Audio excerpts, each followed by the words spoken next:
what I'm gonna do now is I'm gonna end this call from here. Then you guys can join.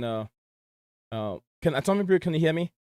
Atomic Samurai. Can you hear me, bro? Yeah. Can you join the Blue Clouds TV private server? I'll send you the link. I'll send you the link.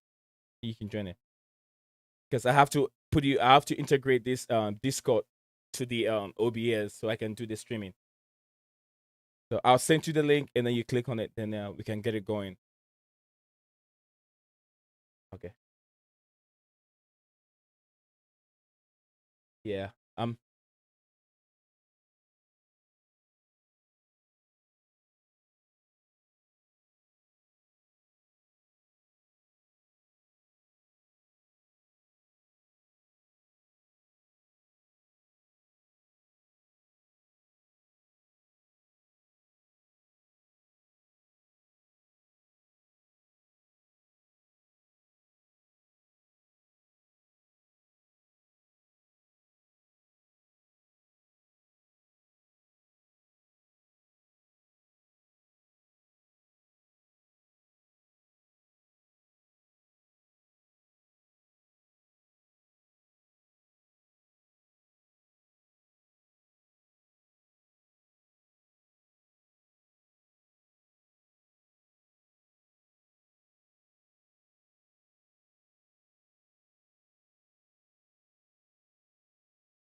What's up, guys? Welcome back to Blue Clouds TV. As usual, like I said, it's flight number 124 Airborne. Welcome on, welcome on board, guys. It's a difficult game, as we all saw. Brentford hosting Chelsea at their own backyard. It was just a couple miles away from Stamford Bridge towards the London derby. But then, you know what? When the game goes hard, that's when you see the big guns. The big guys also rule on top. When you are playing a game like this, when it's very difficult, this is how champions play. It might not be rosy, it might not be the sexier game that you expect from Chelsea, but then the most important thing we have to remember, it's a marathon, not a sprint. It's about who makes it there. Brentford has been impressive. They've been playing very good football with the likes of the manager. I forgot his name, something Fred. If someone can remind me, yeah, a wonderful manager. He's also a tactician. He can read the game and he can tell what is going on wrong or right. But absolutely, the boys were on the pitch today. They were amazing. They were fantastic. Both teams were canceling each other out based on the formation that they were playing today. Brentford came in with a goalkeeper with his Raya Martin with a 3-5-2 formation, same compared to Chelsea. I think Thomas Tuchel really watched the style of I think he's from somewhere in Europe. I forgot where he's coming from. He really read the style of the other coach, his counterpart. He really read his style and really thought maybe he should go in with the 3-5-2 formation, which we could tell that Chelsea really took control in the first half. They were really on top of everything. Ruben Loftus-Cheek was amazing today. N'Golo Kante was here and there. Kovacic also very awful passes from him. That's the negative part of it. But besides that, Ben Chilwell, outstanding performance, is giving a healthy competition for Thomas Tuchel. He's having good right and left back in this team. He's making it difficult for Thomas Tuchel to be able to point and choose who he has to go in for. And it's a healthy competition anyway. We have Milan Sarr. Milan Sarr also was outstanding. Christensen, people didn't see what he was doing, but I say, hey, he was solid. He was solid today. Also an outstanding player. Timo Werner also great today. Lukaku was average. We didn't see much from him, so I'll give him an average. If we're gonna come to the rating aspect of this show, Ruben, like I said, The guys are ready in the backstage. They're ready to have their say. They have their view, and then we can. I can wait. I can really wait to see what they all have to say. In a minute, if you're first time watching Blue Clouds TV channel, please do me a favor, subscribe, like the video, button left corner below, subscribe to the channel, keep your bell notification icon active so anytime I upload anything you won't miss anything from Blue Clouds TV channel and Blue Clouds TV media. And then also my guys, they know their game. They are very, very authentic. We're gonna analyze from minute one till the final whistle of Anthony Taylor. Was he partial? Was he good for Chelsea today? We're gonna find out. The guys knows it all. So yeah, in a minute, I want you to hang in there, hold on to it. And I'll see you guys in the other side.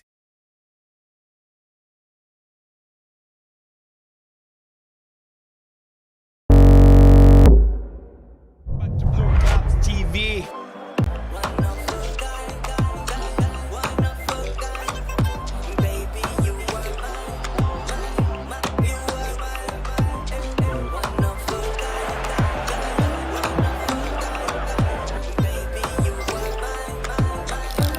Ollie in, trust the process, Ollie in.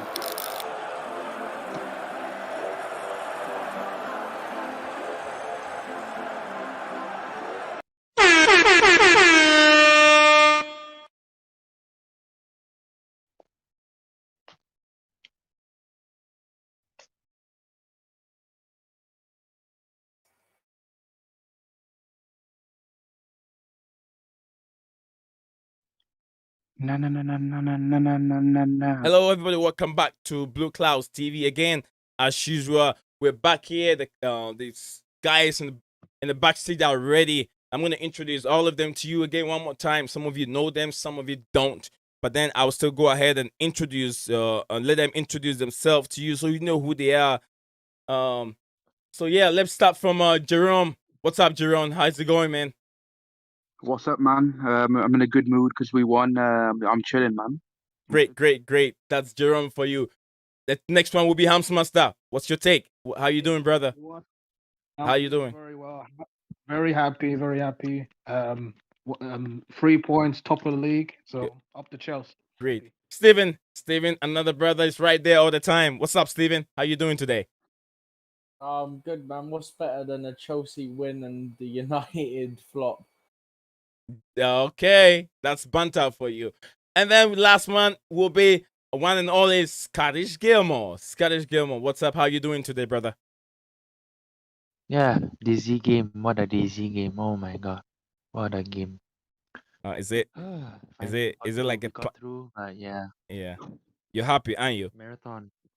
It's a marathon. Yeah, it's really a marathon. It's a marathon, absolutely. Like he said, he really agree with me. It's a marathon, and then we all hope for the best as it is as we all move on. So yeah, I'm gonna start with the whole analysis of the game. I'm gonna change the view of it. I'm gonna start with Jerome, who's just on my right hand side. Jerome, give us a rundown, summarize the whole entire 90 minutes for us as you're here. I'd break down the game into two sections. The first 60, 70 minutes, we dominated pretty much. It was a controlled tempo from Chelsea, controlling, passing it around well. We were very good at stopping Brentford for the first 60, 70 minutes. Then we made a change. We brought off who did we take? We took off Kovacic for Mount, and we switched from a 3-5-2 to a 3-4-3. And because we switched, I think it opened up the midfield a bit. It meant Brentford started to win the midfield battle, Right. and we were pushed back into our own box and our own half. And Brentford just started literally peppering us, and I don't know how. And then the second, as I said, the second section would be just Brentford, just pressuring us, keeping us pinned in our own box. But thanks to brilliant defending and Edouard Mendy, we kept the 3 points. But yeah. Great submission, top man, my guy, Jerome. Also, I'm gonna move on to London is Blue. Hamsmaster, what's your take? Summarize the entire 90 and then 90.4, whatever. Anthony Taylor put on. Summarize the whole entire game for me, please. Yeah, I have to say the first half we were actually good in terms of keeping the possession, keeping the ball. Okay. We didn't allow Brentford any of we didn't in any of the breathing space. We controlled the ball. We were composed in terms of the first half, I guess. But when it came to, I mean, we got the 1-0 lead, which is always good to be good in the lead at half time. Right. It was a very good finish by Ben Chilwell. The second half, like it was okay. It wasn't too scary. When it came in when it came to we changed to a back 3-4-3 when Mount came on for Kovacic.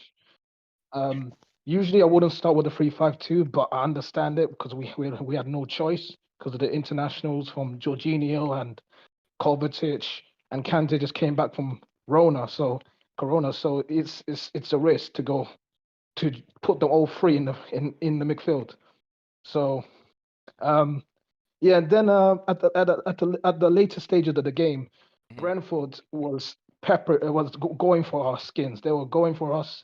We couldn't come out. We couldn't get out of our own area. They had us pinned. Chilwell, Aspi, they pinned us. So the moment Brentford got into our box, they created chances, and Mendy and our defense was superb. Shout out to Mendy who saved us, and shout out to our back three as well. And Loftus-Cheek as well was good. Werner was outstanding. But yeah, defensively we were class. We held our own, and it's one of those games where champions perform. We need to get the 3 points whatever it takes. So it's a very nervy game. Not the best performance, but 3 points is always good. And when you're supporting Chelsea, it's always good. Great. Top man. Hamza Master. Over to you, Gilmore. Can you summarize the whole entire 90 minutes for us? Go ahead, take it.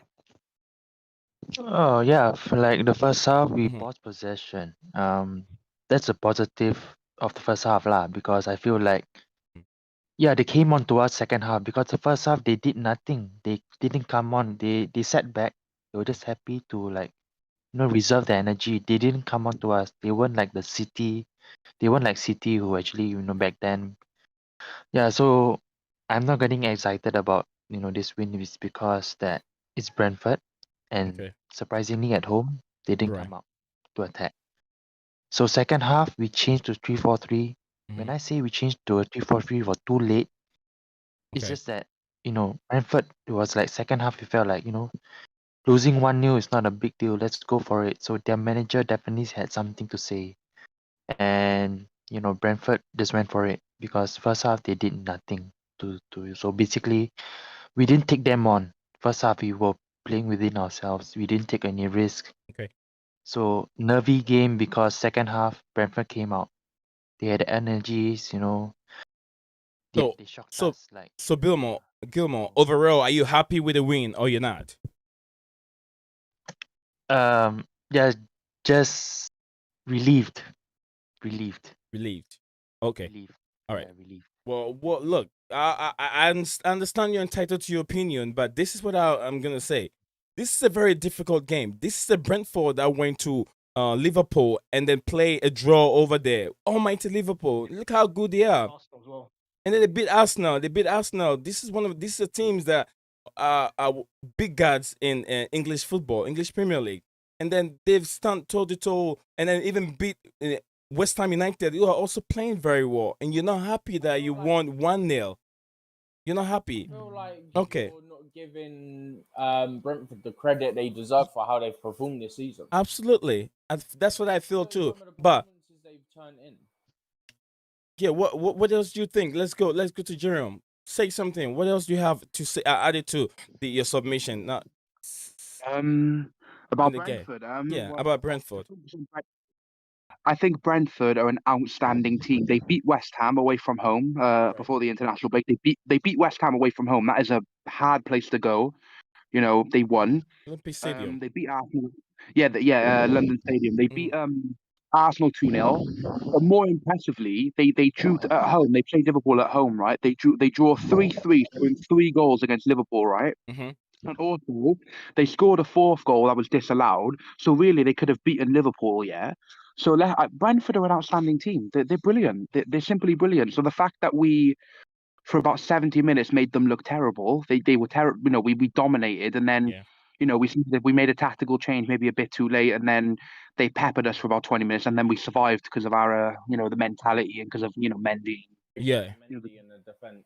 And because of the defensive grit and the defensive stability under Thomas Tuchel. But I think we need to. It's not just about us. I think we got to look at the team we beat. Like, they're a great team. They're they're well organized. Their energy is second to none, and their pressing is unbelievable. And they will, Yeah. yeah.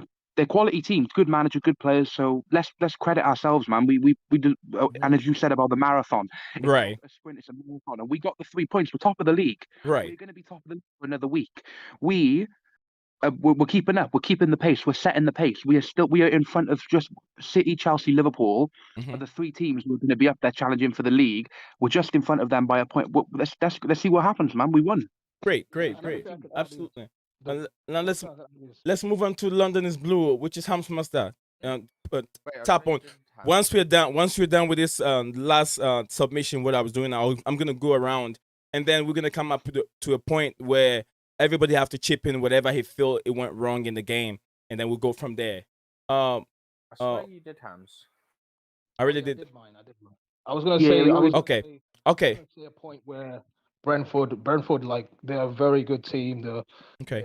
They're incredible to watch. They're very physical. Now aggressive. we're talking about the other position team, Brentford. So sorry about that. Go ahead, Hans Muster. Yeah, they're a very good team. They show resilience. They show fight. They never gave up to go for our skins in the Right. last few minutes. They were on to us. That's what I give credit for. They actually gave us a game for the last few minutes. Like, we had to, like, okay, not drop our guns, show mentality, show champions mentality, and don't let them try and defend our 20 meters of the box. That was our target, and which we did. And also, So, you've got to Yeah, think go about on. it like this, yeah. You're not gonna win every game exactly. 3, 4, 5, 6, 7-0. To be a team that score win things, you have to grind out these 1-0s occasionally. And yeah, some people will go, it's Brentford, but again, I reiterate my point. This same Brentford team has got results against Liverpool and Arsenal this season, who are part of the traditional Big Six teams. Right. Going to what Jerome said when he was opening up on, like, what he was saying, right? He said he's got to split it into two parts, right? Yeah. 5 Right. minutes. The way I'm going to put it is, you've got a period of time when we're in a 3-5-2, which I said was fine. Control the midfield, have possession, and you create opportunities. Then, when we went to 3-4-3, is when all the problems happened. As soon as we went 3-4-3, we were under pressure because of they were, like, outmanning us in midfield, right? Because I'm pretty sure they had a 5-man midfield. Right. Yeah. And then I don't know if I said it on stream or whatnot, but if we start in a 3-4-3, we're okay. If we start in a 3-4-3, we're okay. If we're changing into a 3-4-3 mid-game, that seems to be a problem. Right. Starting with it's okay. Changing into it mid-game, we seem to, for some reason, struggle changing into a 3-4-3 mid-game, for whatever reason that is. Maybe from what I think is what I was saying is from the formation switch from 3-5-2 formation to 3-4-3 formation is we've matched them. We've played over 60 minutes of the game or over 45 minutes of the game, and then we know how the game went. So as a tactical coach, for me, I'll say, okay, let me try this and see if I can get more goals, because it wasn't safe to hang on to just one goal for a whole 90 minutes, which we did.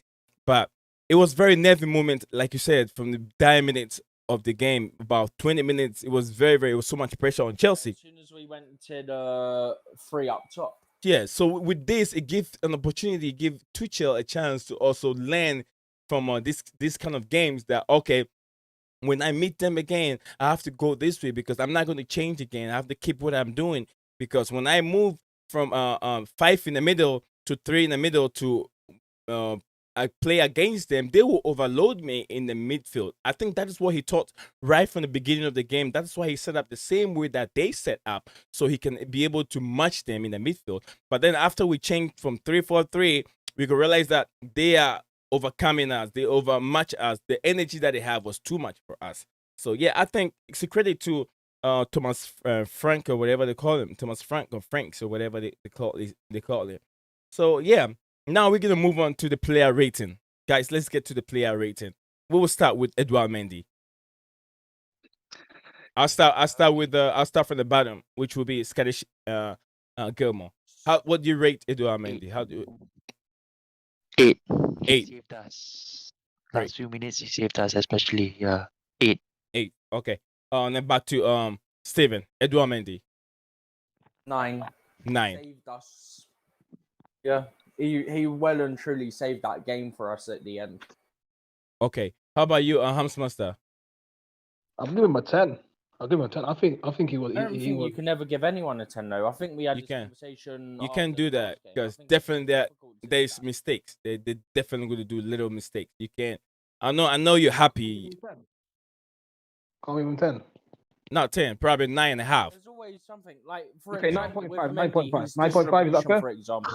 9.5. 9.5. Jerome. I'll give Mendy a 8. Okay. Very good game today. An 8. Very good game. Yeah. Okay, now what we're going to do is I'm going to let everybody's going to rate the back 3 at the same time. So we can move ahead faster. So if we have any other thing we have to talk about, we will talk about. So yeah, Jerome, start with the back 3. Give all your rating at the same time, all of them. I'll go from left to right. So I'll start Okay. with Malang Sarr. Wait, Malang Sarr played left centre back today, right? He did. Yeah, he did left centre back. Yeah. So Malang Sarr played left. I would give him I'll give him an 8. Very good game. Considering it's his debut, he was phenomenal. Brilliant, and he was dueling with just anyone who was in his way. Brilliant. Christensen gets a 7. I think the guy who gave him a 4, I don't know what he's on about. He had a good game today. Not a brilliant game, but a good game. Didn't do anything wrong. Solid. And Chalobah, I'm going to give because Chalobah was given because he was tussling with Tony a lot, and he was showing fucking passion. I'll give him an 8 as well, same as Zah. I think 8, 7, 8. Yeah. Okay. Then back to Hamsmaster. Your rating for the other 3. Yeah. Okay, so I'll give Chalobah. I think Chalobah a 7. I think he did very well. Was solid both on the ball and defensively. He was very good. He was very good on the tussles with Ivan Toney.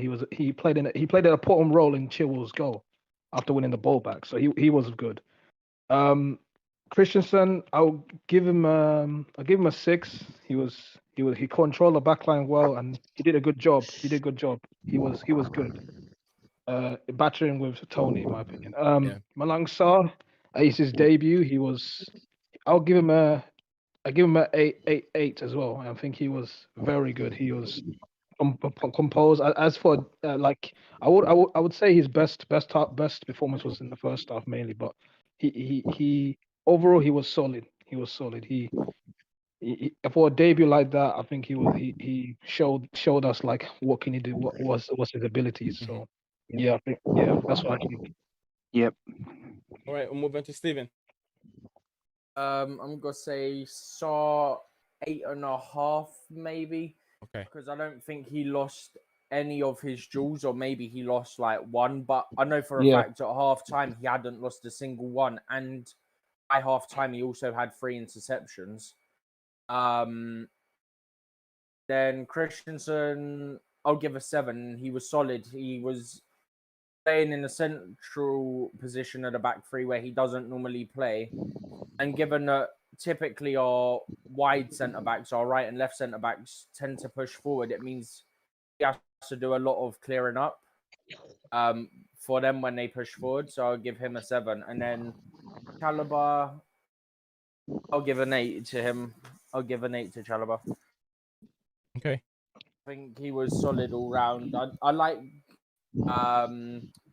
passing as well. Like, it's very rare that like he'll give like a wayward pass or something.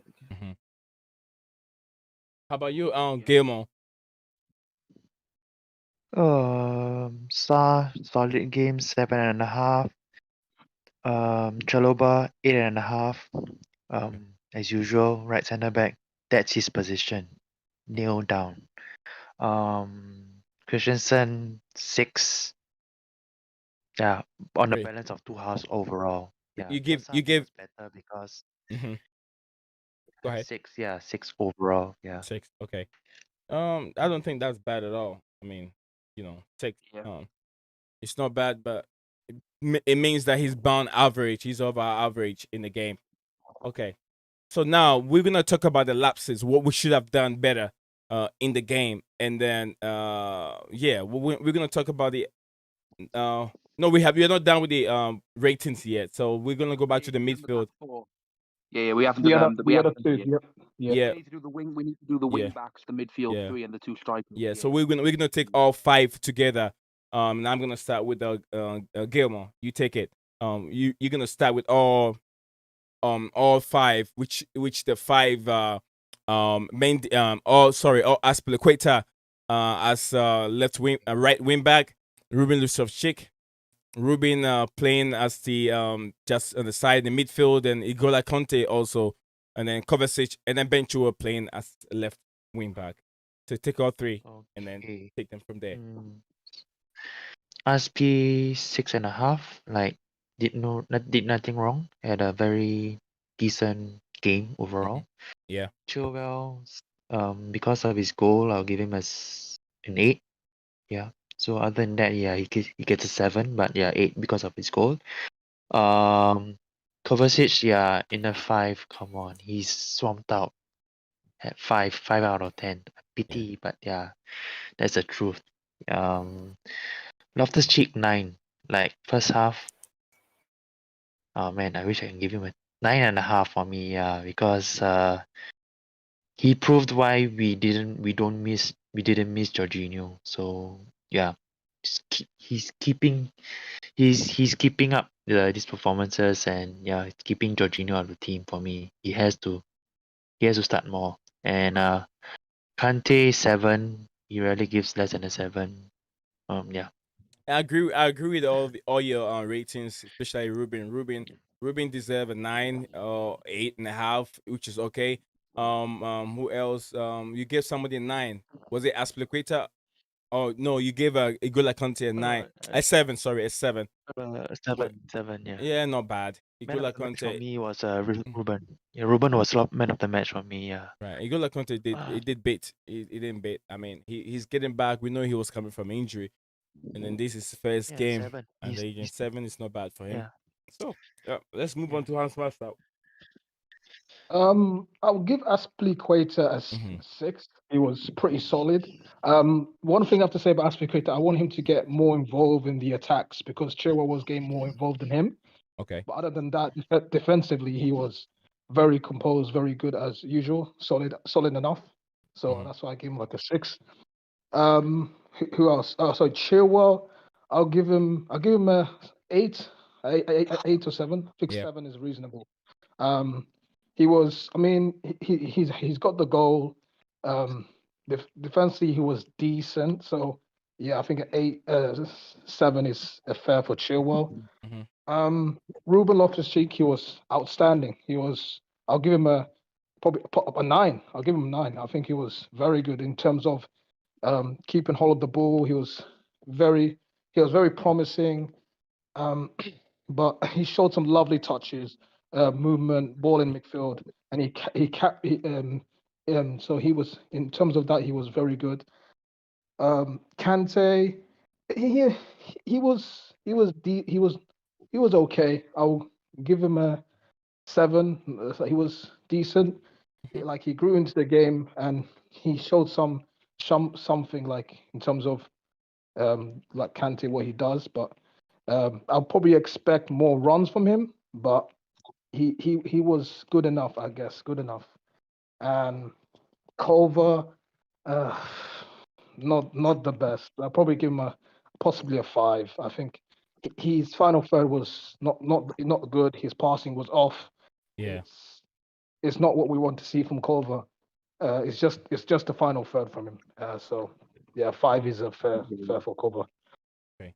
Mhm. That makes sense. That makes a little sense. Let's move on to Steven. No, Hams Master. That's your 10, right? Oh, sorry. Hams just did Jerome. Wait, is it? Yo, Stephen, have you gone? Oh, yeah, it's Steven. I think I skipped Steven. Sorry, Steven. It's all right. You're unskippable. You're unskippable. Sorry. All right, go ahead. Also, Aspi probably a 7. Yeah. I don't think he did anything wrong. It would have been nice if he like got forward and put in like some crosses for Lukaku to get on the end of, but there's not really much you can criticize him for. Okay. Kante 7, just doing Kante things, winning the ball back, helping us maintain possession and win it back. Yeah. Kovacic a 6. His passing was poor. But there was obviously like that was flashes, but equally he had the flashes where he was helping us keep the ball, he was winning free kicks, keeping possession. So yeah, a 5.5, a 6 for Kovacic. Ruben 8.5, 9. He wasn't afraid to drive the opposition. He was just shrugging them off for fun, really. And he played a lot of like good passes to help us move the ball. Yeah. Keeping possession, moving the ball forward, not slowing play down. Chilwell 9. I think he was solid defensively, which is something that like he's not the best defensively, but then I don't think Alonso particularly is either. But he also is the reason why we won with his volley. So Right. yeah, I think he was solid defensively, and then I think the goal really obviously pushes it up, but he also contributed a fair bit attacking wise outside of that anyway. He, like Ruben, like he was also driving forward with the ball as well from a wing back position. So yeah, I think I have to give him a 9. Great. I agree with you. I agree with you. With that rating, it's not that bad. Let's to go to Jerome. It's your 10. Yeah. Ratings. Aspilicueta, I'll Ratings. give Aspie I'll give him a 6. Didn't really do anything. Average game. I thought going forward he didn't really add much to the attack. I thought he was quite useless, to be honest. But he didn't really make any mistakes or give it away, so that's fine. I'll start with Ruben. Ruben gets like an 8, 8.5. Actually, I'll say 8. But really, really good game from Ruben. Showing why, as a youngster, Mourinho said that he's how talented, going on about how talented he was. He's a excellent ball carrier. What can I really say? It's Ruben, brilliant. Kante 6. He's just coming back. He's okay today. Pretty average game for him. Yeah. Kovacic, I'm going to give him a 4.5. The passing was horrific, quite sloppy. He was decent on the ball as you expect from him, but his passing was just. If his passing was better today, we might have scored 2. We might have got another one and been 2-0 up. It was awful. 4.5. Who are the other? It's only one more, right? Chilwell. 7.5. I was going to say 7, but 7.5 because not just because of the goal, but because of his he was good defensively, solid, and the driving. He was, as Stephen said, he was very good at carrying the ball forward and driving. So I'll say 7.5. Yeah, I agree with you. I agree with 7.5. Now we're gonna go up front on top of I'll attack the rest of the the finishers, those that were supposed to get goals. Lukaku, Lukaku, and then Timo Werner. As it is now, Lukaku has gone 6 games without no goal. What is happening? Let's rate these 2 players. I'm going to start from Jerome again. Jerome, over to you. I'm going to start from up there and then drop down. Jerome, rate these 2 players, Lukaku and Timo Werner. Okay. Werner gets a 6.5. Work rate was excellent. Is a bit sloppy with the passing at times, but his work rate and his desire was great. I'll give him a 6.5. And Lukaku gets a 5.5.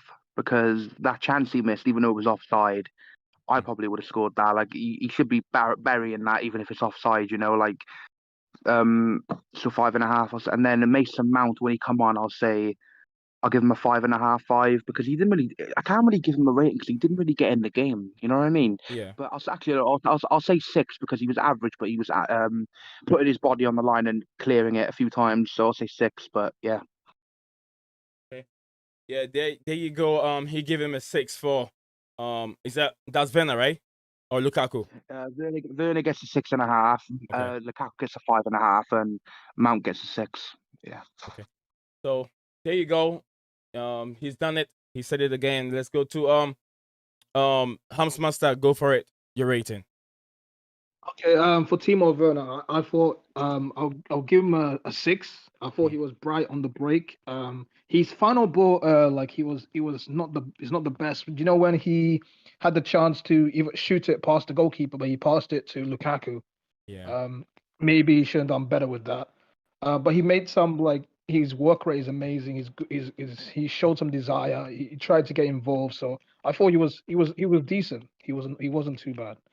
Okay. As for Lukaku, he was isolated. He had some like goal scoring positions, but he should have done better with the offside. Like this offside was it offside goal? Was it where he missed the chance? I don't really particularly remember. Yeah, he was But offside. Yeah, he was off.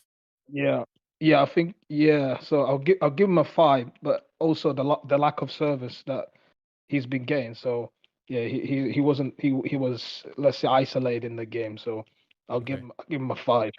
Okay. Give him a 5. A 5. You give him a 5. Okay. Yeah. That's so then we're gonna move on to Steven. Honey. I think I would give Lukaku 6.5 maybe, because you can't really go higher, but then that's not due to his own fault. Like he just wasn't getting the service. Like Ham said, he was very isolated again. But when the ball did go up to him, he was holding it up and like trying to create chances for the team. Right. So yeah, I would say it's difficult to give him lower than a 6.5 for what he did when he did have the chance to get involved. Yeah. Obviously, because of the lack of opportunity to get involved, you can't give him higher either. So yeah, I think that's all I can give him is a 6.5. As for Werner, yeah, I think I'll give Werner a 7. He was getting back. He was helping us out defensively. He was helping to initiate the press as well. Yeah. Yeah, I think about 6.5, 7 for him as well. Okay. I think that wouldn't be bad for him. Gilmore, what's your rating for those two? Oh, Werner 7. I think he's rolling on fine. As for Lukaku, you guys have just stated why we need to play in the 3. Lukaku is isolated. Playing in the 2, Timo drifts off somewhere else. There's a disconnect. So I'll just give Lukaku a 6 because just watch what happens when you go back to a 3 up front. Yeah, Lukaku, you give different rating for Lukaku. Lukaku just didn't have his normal game. In a 2 again, oh man. He won't flourish in a 2. He needs a 3. We have At had 3. better results in the 3. Yeah. 4-3. You want a 4-3-3? You mean 4-3-3? 3-4-3. 3-4-3. Okay. 3-4-3. Okay. Go back to what we were doing back. When we beat Arsenal, when we beat. But that was the latter stages of the competition where he played. It was good. But after that, 6 games. He's gone 6 games without no goal. What do you make of that? After the Liverpool City game, we played 2 up top, right? Mm-hmm. I think we played 2 up top. Yeah, that destroyed the confidence. Like against City, against the ex-champions, you don't turn up, and you're just killing him lah. 2 up front. 2 up front for Inter. They had midfielders that actually combined well with the attack. So yeah, compared to us, our midfield is when we play 3-5-2, our midfield don't link up well as Inter do. Right. So it's different. Yeah. So different. It's hard to say that, yeah, he did it once before in Italy, he should do it again. But go back to a 3, I'll give a high rating for Lukaku because he'll have people around him. Then his link up play will actually be a bit more effective. He won't be like, chasing lost balls. Yeah. So it's just that he's in a 2 because yeah, it's just not a natural game. It's like going from a 3 to a 2 is tough. It's tough for him, yeah, to adjust. In United, he played in a 2 Mhm. or in a 1. Yeah. Again, in Inter, he played in a 2 or a 1. Right. Coming to He Chelsea, played in the he 2. plays in a 3. Okay. Played in a 2 with Yeah, All right. Inter, he played in a 2. Yeah, Okay. but so, also it wasn't yeah. a back three, so it's a bit different as well. In terms of the Inter did. Lukaku, Inter played back 3. Inter played a back 3. Mm-hmm. Did they? I swear they Yeah, did. Inter, Oh Inter wait, play yeah, a they back. had Conte, Uh, didn't they? So 3 yeah, 3 they 5 did. 2. the thing is, in terms of Lukaku, we can't solely blame on him because we have to. No, Like, because you need him to get the service before you can yeah, we need the properly players judge to whether he cross was the good ball or or something. bad. Like, Yeah, we need the players like cross the ball or get the ball towards him. I mean, he's doing well in terms of the holding up to the ball and etc. etc. But based on what he's yeah, getting. yeah, it's a bit unfair to go in on Lukaku because he's not getting enough of the ball in terms of the It's players more giving the it to him. players around him that should Yeah, criticize. And then this what I see. I think there is something wrong, and I keep saying it. It's our midfield. The kind of player that we're looking for. We are looking for. Big up to you. Chelsea perspective. It says big up knee. I'm watching at the hospital. Yeah, brother. I know what's going on. I hope you we have your wife have a safe delivery. The bouncing baby boys on the way coming. Can't wait to see that baby. Chelsea perspective. Thank you for being here as usual, brother. And then I hope that you keep safe over there. And then enjoy us listening to the chat. We'll give you some good content over here. So yeah, I know you probably seen the game, or maybe you might watch the game from a different angle on your phone or something. But if you haven't, we'll give you some updates on what went on. And then I have my guys over here, Jerome and Jerome is here, Hamsmaster also here, Scottish Gilmore also with me here, and then Steven. Wonderful guys giving us analysis and what we did wrong and what we should have done different. The pressure, the man of the match, and then all that kind of stuff is going on the platform. So yeah, get your ears already sticks glued to your seat, and then as we take you to the journey, let's go. Let's go ahead. What really went wrong? Let's take the game. Once we're done with this, we'll look up to, the earlier the first game that took place, Liverpool game, and then how Mo Salah has been so fantastic. And then we'll bring it down a little bit. Then we'll wrap up the stream. We don't want to keep it too long. Let's go. Let's go. Somebody was on board saying something. Go ahead for stopping you, brother. Well, what we talking? Wait, what went wrong during the game? Well, it's simple, really. I think it was the midfield. I think the only reason we controlled that game is because Brentford, all the teams they've played against, don't play with like the same formation as Yeah. them, a 3-5-2.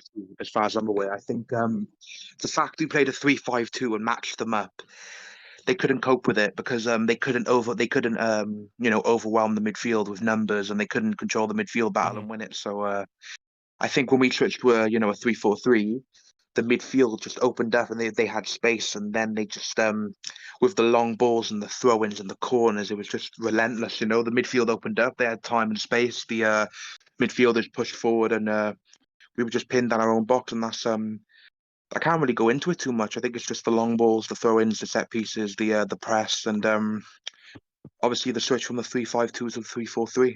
Like, that's pretty much it, I think. That's what went wrong. Yeah.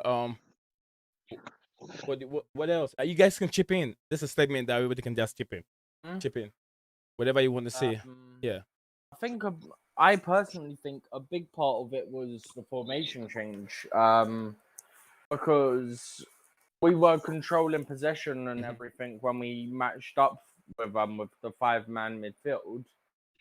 And then, like I was saying during like my summary of the game, as soon as we changed that to like the 2 centre mids along with the wing backs in theory, depending how you want to word it and whatnot, that's when everything started going in favour of Brentford in terms of that's when they started to pin us deep.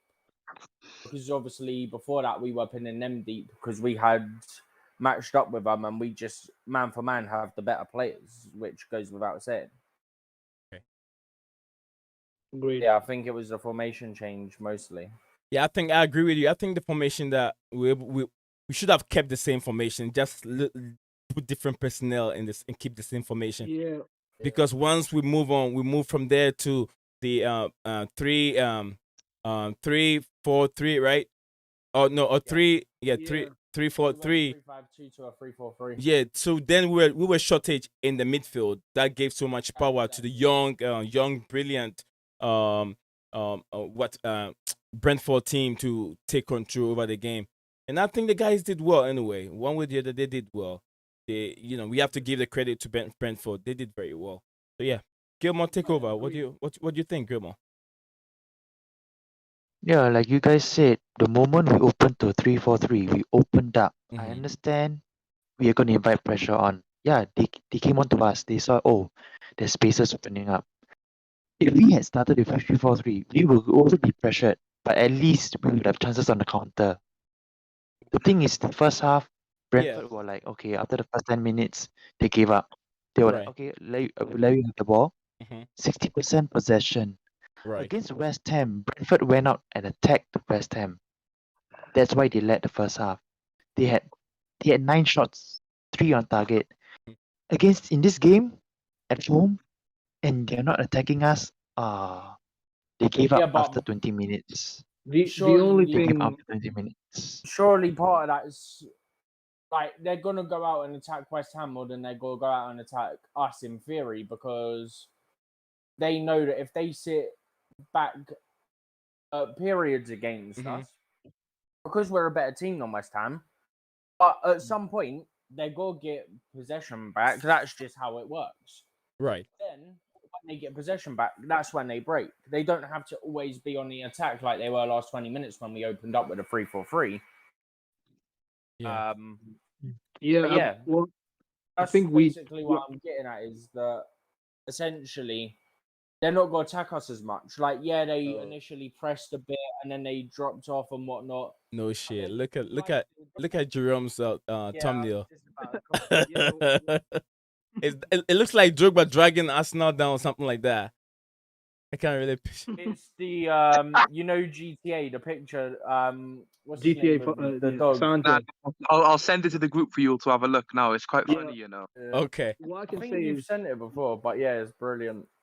what I can Wait, can say, I ask Jerome something? Jerome, you said that he had one chance, right? Who did? And he didn't put it away. Lukaku, right? No, It was offside. Lukaku. Yeah, it was offside though, so it Offside, didn't. yeah. Okay, so what I'm saying is this. Look at Vardy against United. Who quiet 80 minutes quiet. Last 10 minutes pops up for a goal. So I mean, yeah, I mean, no. What I'm saying is this: a striker can have a quiet game, Right. for 80 minutes, but you can't be a 90.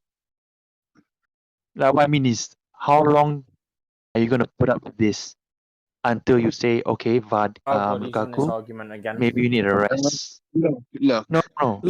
Look, and Hey, yo, give me a second about Lukaku. Let me answer your question with that. I think against Malmo, I would rest Lukaku. I would let him sit on the bench, relax. I would actually start Werner. Or do you know what? Actually, no. I'd start Havertz. I think I'd start Havertz false 9. I'd start maybe Werner, and I would start Mount. I would not start Lukaku. I'd give him the rest. Then he's ready for Rest. Norwich at home. And Norwich at home for me, because we're going to dominate. We should have 70 against Norwich. Right, I'm expecting 70% possession at least. I'm expecting us to fucking dominate. I'm expecting a 2 or 3-0 like a win. Yeah, 2 or 3-0. I'm expecting a good few goals. And do you know what I'm expecting? Lukaku to score because you rest him against Malmo. Norwich is the perfect game. He'll be fully fit. He'll be fucking ready, man. Unleash him against Norwich. Rest him against Malmo. That's what I say. Malmo's at home as well, isn't it? Yeah, exactly. So I'd play Havertz, false nine, Werner, and Mount, or maybe instead of Werner, you play someone else. But Mamo is a cup game. It should be. Oh, no, Champions League. Sorry, Champions League. Yeah, yeah, Champions Champions League. League. yeah, Can I Okay. just say next week? yeah, Next week, Gilmore. No, no, Next no. week, remember, yeah. next week we've got Southampton at home in the League Cup. Lukaku will be rested for that as well. So if we rest him against Malmo, we Mhm. can then he'll play Norwich. We can rest him again, so we can get loads of rest, and he'll be ready for the next few months of Yeah. half. Exactly So what I was Rotation, thinking earlier. ideally. yeah. Do you know what? Southampton, the amount I think Malangzar will play, Chalobah, the amount of players we can play against South. And do you know what? I actually think this year, Mhm. because of the League Cup how it's looking, we could go for that. If we beat Southampton, we're in the quarterfinals already, I believe, right? Yeah. Relax, one step at a time.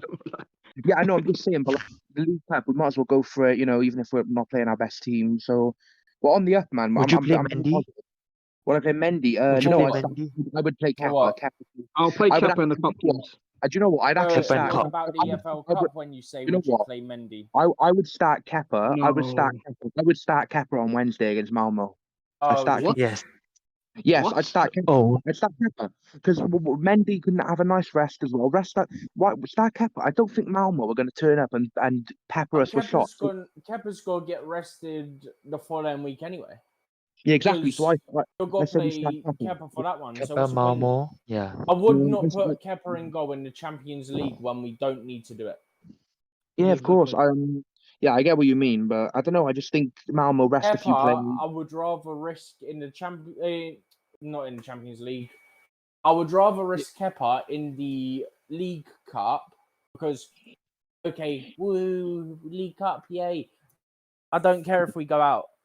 Yeah, it's the worst trophy in the League Cup. It's like If we play Kepa in goal against Malmo, Yeah. Mhm. and he makes a terrible mistake and we somehow bottle it, yeah, Right. we've then Yeah, I dropped get- points to Juventus and Malmo. We can't chance having Bottle Kepa it? in goal with yeah, one no, of I his get your stupid point. mistakes he I always get your makes. point. I get your point. You know, I kind of get your point about the League Cup because for me, yeah, winning the League Cup, right? It's like having sex, like losing your virginity to a prostitute. Like,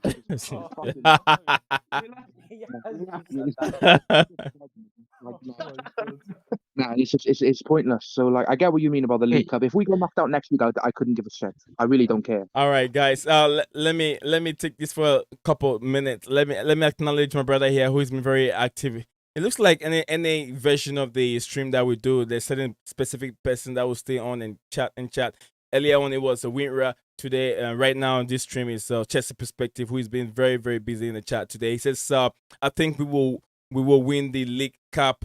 That's what he said earlier on. And then he just he says, sorry, but yet don't rest Kepa like outfield players. He says, sorry, but you don't rest a keeper like outfield player, like want to rest. I mean, they don't really do a whole lot. They have their moment, just like Mendy had his moment. And when the moment comes, you have to take that opportunity. That is what we see from best players. Sometimes the team don't have to play good. It gives the momentum and the movement to world class goalkeepers, so we can see they are world class. So at this moment, Edouard Mendy is building that reputation that Les Allison and then Anderson have created from Manchester City and Liverpool. So Mendy is working his way towards that pedigree, just like we have Manchester United. De Gea have done it over the years. So within this course of this year, Mendy started this pedigree in the Champions League.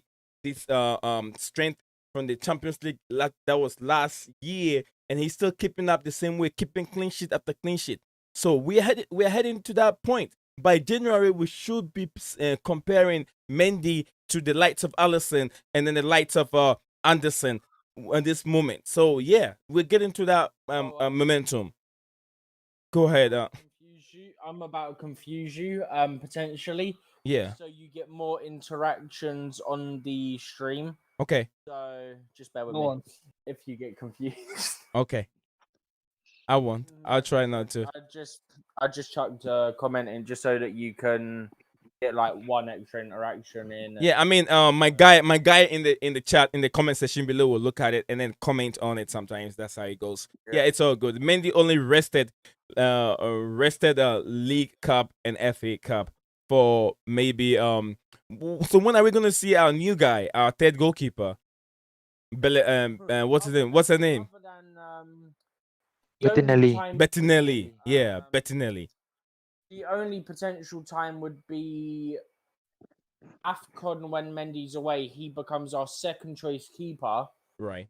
I think you would still potentially play Kepa in the FA Cup game around that time. But if you don't want to play Kepa in that game, that's when Bettinelli's got to play. Yeah, Chelsea perspective said if Kepa plays, it will be just build up his confidence for when Mendy leaves for AFCON, which is much more understandable and makes a lot of sense. That opinion, it makes a lot of sense though. Now we're gonna let's look at this game. Let's look at this game. Ole Gunnar Solskjaer. Ole Gunnar Solskjaer again. One more time. Ole Gunnar Solskjaer. Guys, let's talk about Ole Gunnar Solskjaer and his Manchester United. Let's talk about Ronald McDonald, Mr. Bean. Ronald McDonald. Mr. Bean. The PE teacher. Let's talk about Ole Gunnar PE teacher, and then Mr. Potato Head. He's not leaving. He's still there. Yeah, Woodwood. all I can say is about Ollie. Ollie in. We've got to trust the process at United. Ollie in. Come on. Yeah. Yeah, a little bit of banter, guys. Let's go for it. Let's go for it. Banter. Yeah, man. We Yeah. gotta be on at least until we play on, man. Come on. Yeah, do you know what? With Ollie, he doesn't have any tactics. There's no style of play. They haven't got an identity under him. Right.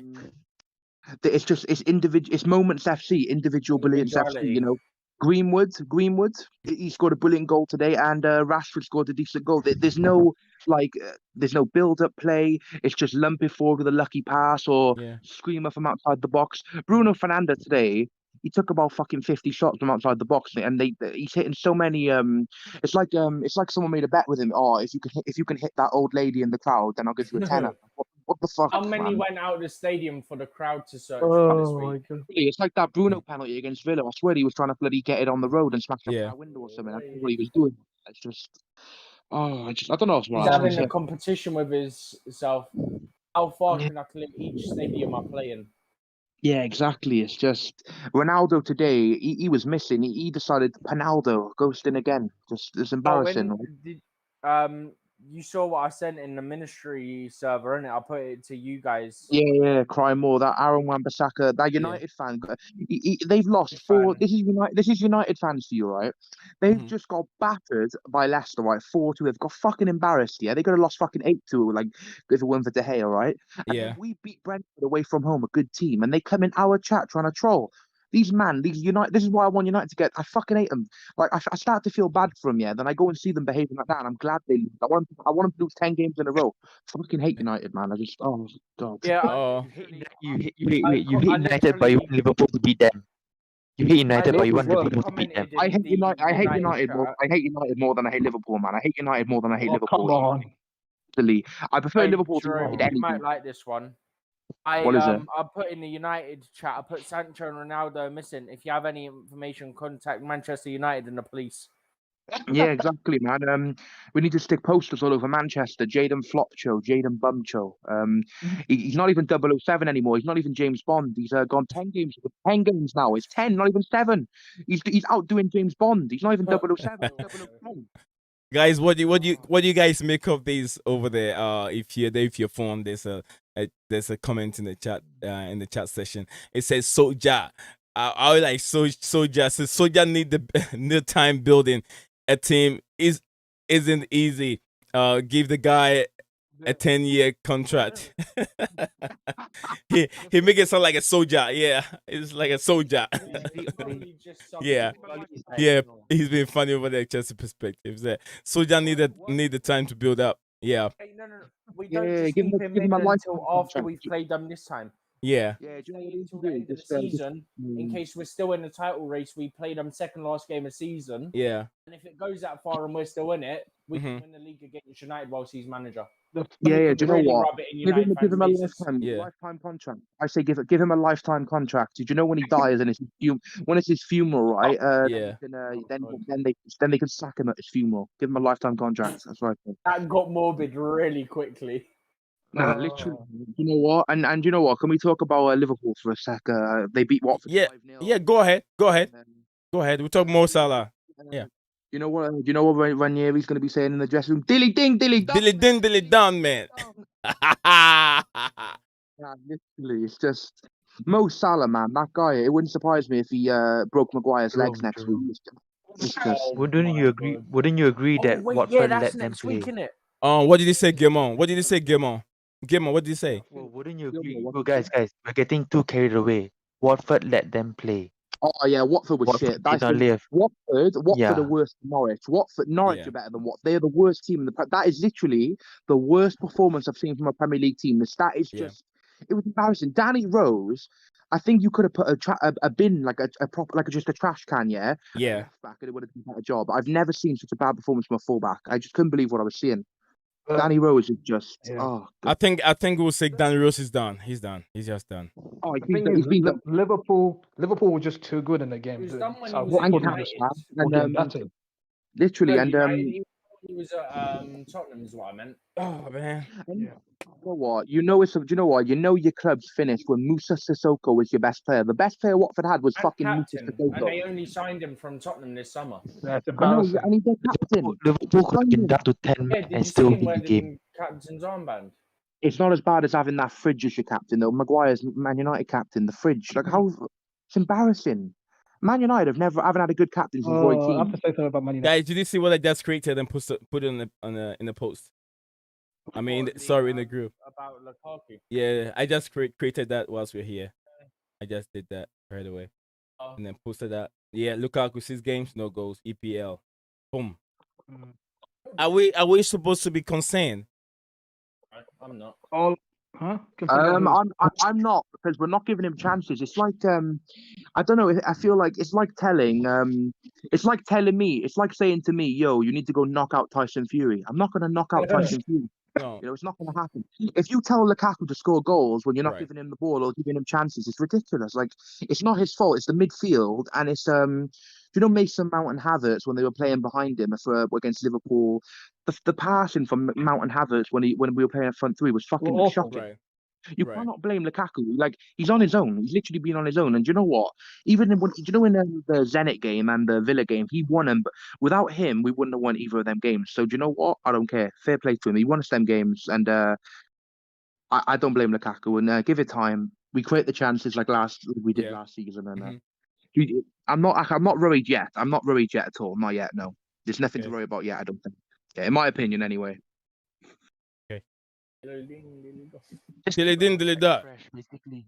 Ole Gunnar freestyle. What is the worst manager in the top 6 I've ever seen? He's so bad. Only got He has no style of play. It's too late. He is so Individual rubbish. brilliance FC. Individual brilliance. Individual brilliance FC. Oh my god. They're Yeah. just working Even moments. Ronaldo's not showing up for him He right goes now. to bed. He goes to bed every night. Please, Rashford, do me a favor. Please, Ronaldo, do me a favor. Go get a penalty. Please, God. Bruno Penalty. Bruno penalty. Get a penalty. And the penalties are not coming. They're not coming. Oh, they are. And he skies it. They're not coming Do you know what? good. Without penalties, that guy without penalties, he's just he's like Kermit the Frog. Have you heard how he He's a sounds? fraud. Oh, He God. just sits there and he's like and he's such a crybaby, man. He cries about everything. If you probably like Bruno. if you farted or burped in his direction, he'd probably act like you shot him. He's such a crybaby, man. He annoys me. Maybe Oh, because you mean like despite similar to what Ivan Toney did earlier, yeah? Yeah, like Ivan Toney, just because he was That getting was pocketed by ridiculous. Chalobah pocketing him, man, getting pocketed by a youth academy player coming from Cobham, mate. Cobham.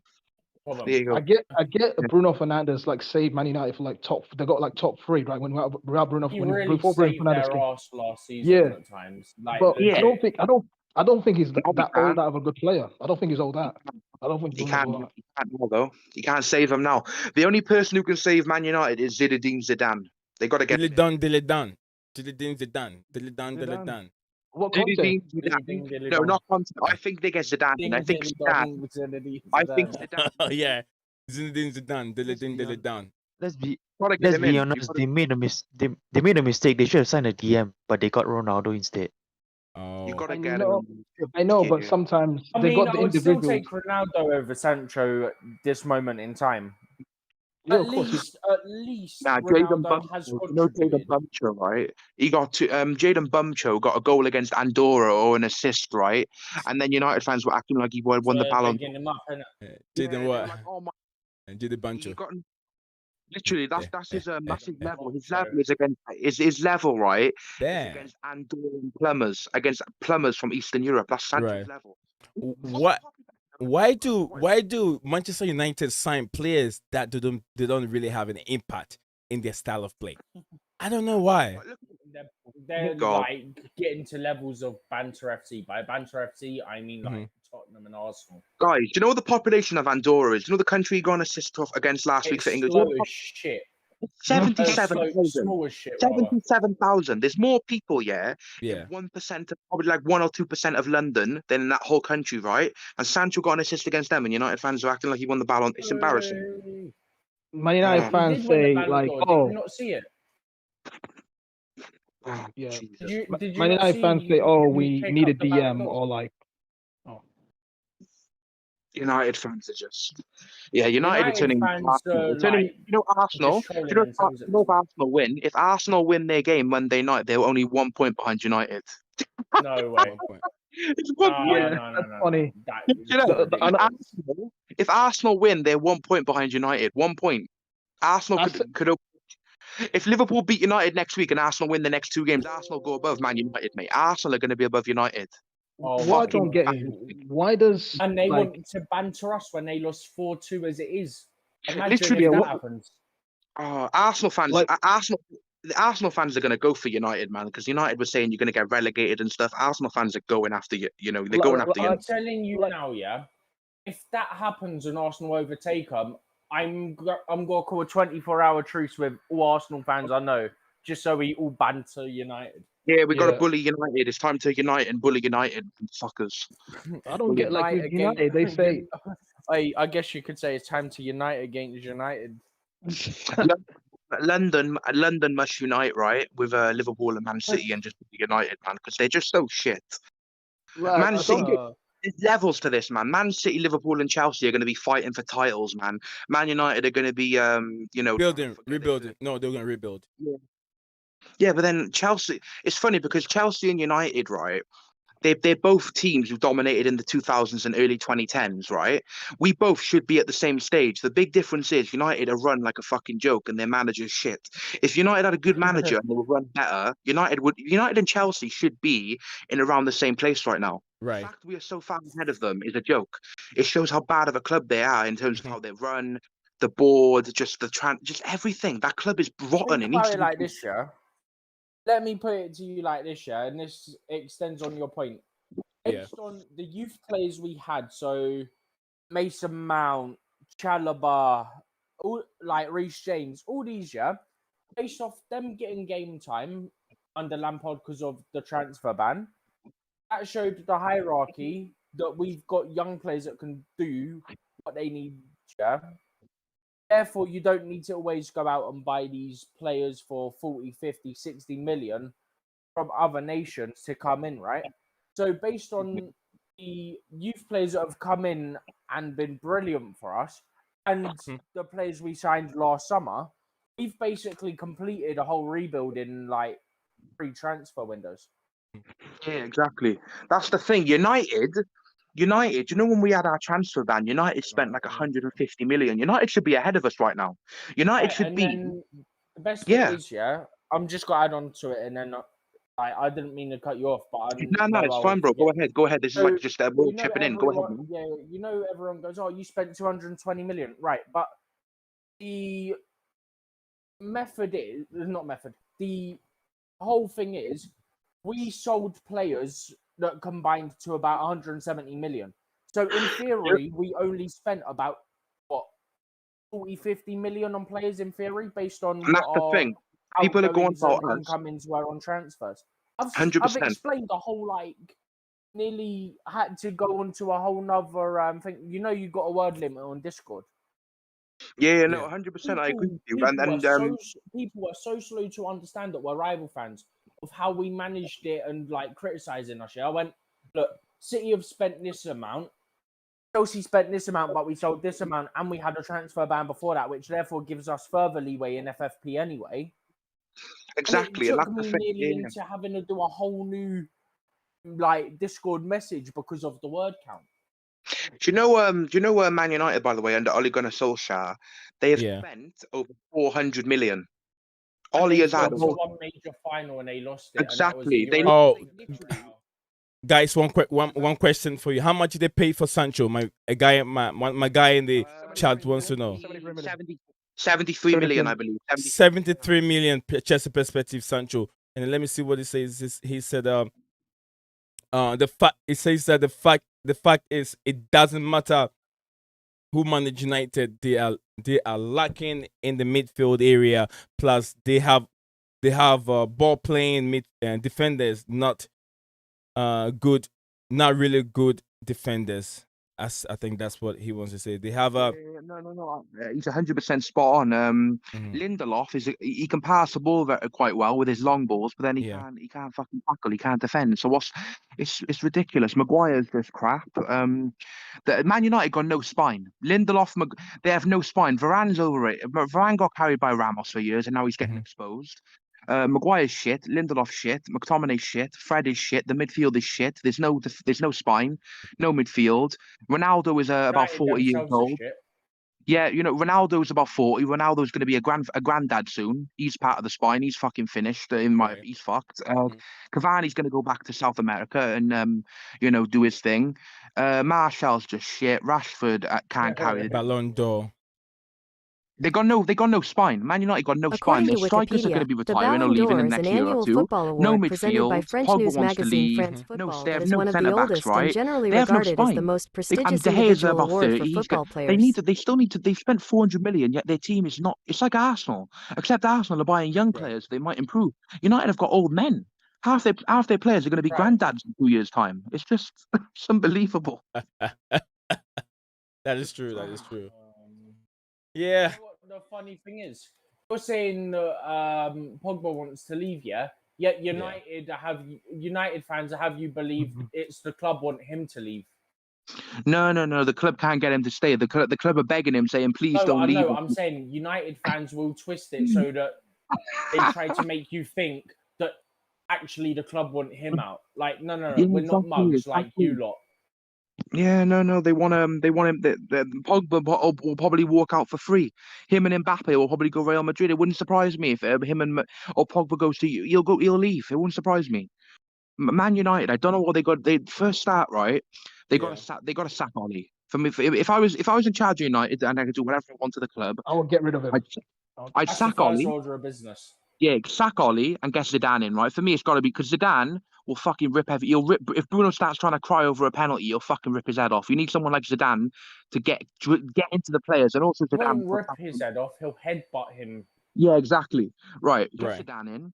Zidane will get the players playing well, and also in January, give Zidane a fucking midfielder who can pass the ball. Man, midfielders, right? Their main job is to control the flow of a game, dictate the flow of a game, and pass the ball. They get overrun so easily. They get overrun so easily. They have no midfield.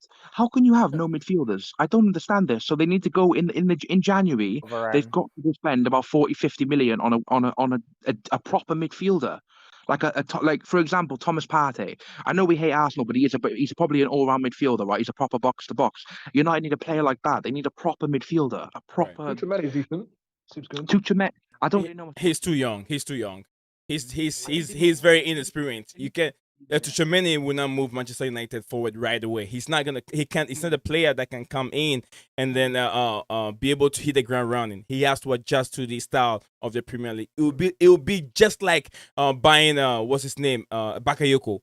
You know how outstanding Bakayoko is. And actually, to be honest with you, I watch Tuchel, this guy. The guy is not ready. When he comes to the Premier League, he'll be sent off red card every game he plays. He flies in tackles because I tried during the time of the transfer season. I took the profile of Conde, and then I took the profile of Tchouaméni, and I'm trying to watch their style and how they intercept the game, how to stop balls from traveling. This guy does the same thing that Aaron Wan-Bissaka does all the time. The Tchouaméni guy. He flies in tackles too many times, and that is not good in the Premier League. Premier League, you'll get red card, you'll be sent off all the time. You guys, even when you guys have time, just watch his style of play. He's a good player. He has energy, but watch his style of play. He's got footworks, but how he intercepts and then nick the ball away from players. He doesn't do it like Igola Conte does it. He's always sliding on the floor. He's going on the floor. Yep. To be fair, no one Barella's can do in it the like player. Kante Also can do Barella. it. Someone like Barella.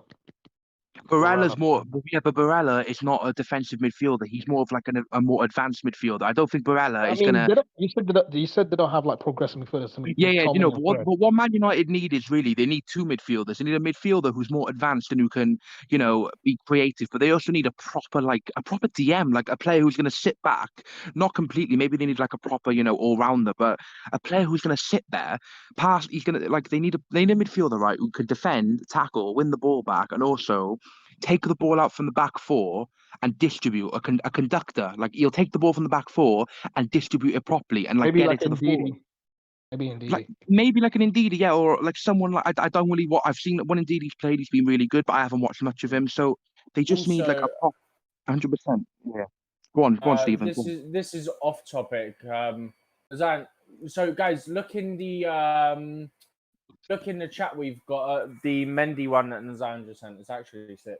Yeah, it's actually really nice. Fair play, bro. It's good shit, man. You're on about the Mendy one, right? Yeah. I'm on about the Mendy one. Yeah, good shit. Yeah. I didn't know if you'd seen it or not. He should have been nominated. This is what I mean. He should have been nominated. Yo, They've it's nearly 10 nominated o'clock. Donnarumma and not Mendy. That's what I'm it's a saying. joke. Ballon d'Or's shit anyway. Ballon d'Or's just a joke now, man. Who cares about that award? I'd rather. I swear, if Messi wins it, I'm gonna be pissed. You probably will Anyone win. wins it over one of the Chelsea players, it has to be lower. That's my personal opinion. Yeah, Right. Lewandowski. I think. Yeah. Are we gonna? Yeah, it's nearly 10 o'clock in fucking UK. I didn't realize it was late. Fucking hell. Guys, don't be surprised. Don't be surprised if Messi wins it. Let me tell you something about. It's corruption. I'll tell you something about these individual awards that Tuchel doesn't fancy it. He doesn't like it. During the couple years ago, in the time when there was a player called Sami Kufur, he played for Bayern Munich. He got defeated. They defeated Manchester United in 1999 when they took the Champions League away from they took the Champions League trophy away from Manchester United. That goals that they scored, he was part of that team, and he was a Ghanaian. There was a moment in 2002 or something. He was the guy. He was the guy that everybody was nominated. Everybody was thinking he was going to win the African Cup of African best player on that year, and then even the BBC African Player of the Year. He did everything. Bundesliga, he swapped everything in Bundesliga. He was nominated everywhere, left and right. But that particular season, Haji Boubacar Diop, Diop that played for Liverpool, that spits in front of people's faces here and there. That dude was outstanding in the Premier League, and he swapped that trophy. No one understood how that happened. So you guys shouldn't be surprised when Messi wins it because of that goal he scored against Man City. It's like I'm saying, it's corruption, man. So yeah, these things happen all the time.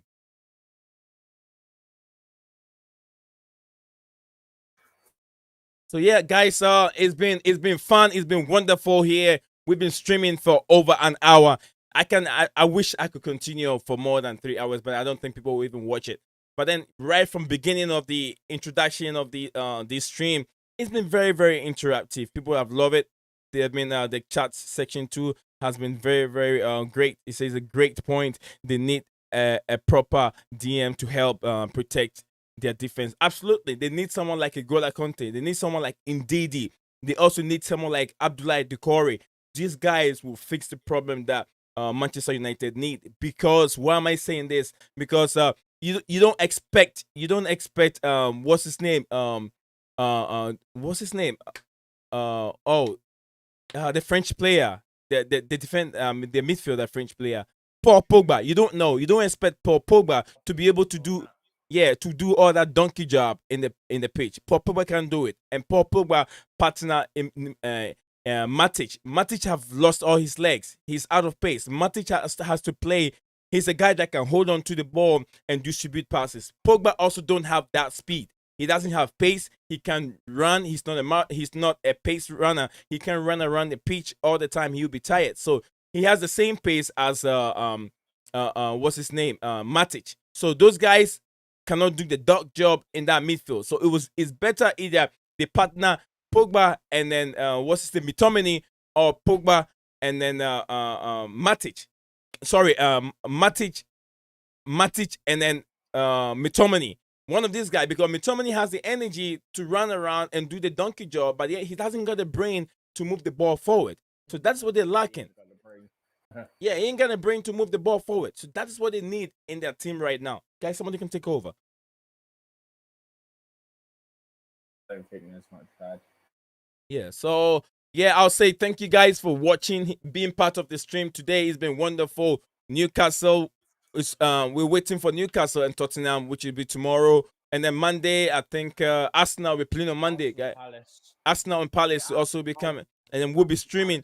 We will be streaming live. We are getting this consistency is coming in all the time. But guys, I want to say thank you all for being here.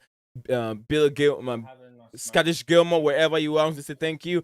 And then Jerome, you've been impressive for the past couple of days. You know, I'm glad to have you back here again, and I hope that we can always have you all the time. Oh yeah, I'll be here Sunday and Monday, and for the Champions League, I'll be active as well. We got games coming up. Good. Games a week now. Right, yeah, the games are coming in thinking fast all the time. And then you guys know I have Steven here who does the match day vlog. He goes to the stadium and then report whatever is going on. So that should be back next Saturday. That should be back because that's a home game. Right. That should definitely be back. Well, are you going to the Champions League game on Wednesday? No. Okay.